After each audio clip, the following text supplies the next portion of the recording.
প্রশ্ন করেছেন, কোনো ব্যক্তি বা বস্তুর প্রতি বদনজর লাগলে সোনার উপর পানি দিয়ে ধৌত করলে নাকি বদনজর কেটে যায়।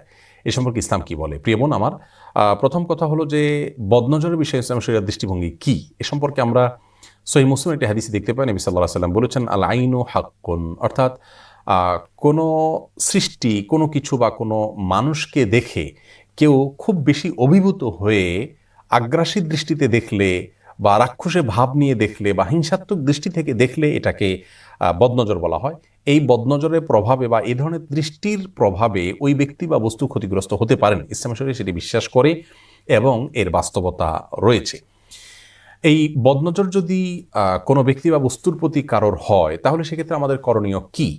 এখনও গ্রামাঞ্চলে অনেকের মধ্যে এ ধারণা বদ্ধমূল রয়েছে যে স্বর্ণ বা রূপা ধুয়ে সে পানি কোনো ব্যক্তির উপরে বদনজর লাগলে বা কোনো বস্তুর উপরে কারো বদনজর লাগলে সেটা ধুয়ে ফেললে বা সেখানে এই পানি প্রয়োগ করলে বদনজর কেটে যায়, বদনজরের ক্ষতি আর হয় না। আবার অনেকে মনে করেন কোনো ক্ষেতে ফসল হয়েছে, খুব ভালো ফসল হয়েছে, মানুষের বদনজর লেগে সেটা ক্ষতি হতে পারে, সেই জায়গা থেকে তারা অনেক সময় দেখা যায় যে মাটির পাত্রের উপরে কালি মেখে সেটাকে লাগিয়ে দেন এবং মনে করেন তার ফলে বদনজর থেকে এই ফসলগুলো রক্ষা পায়।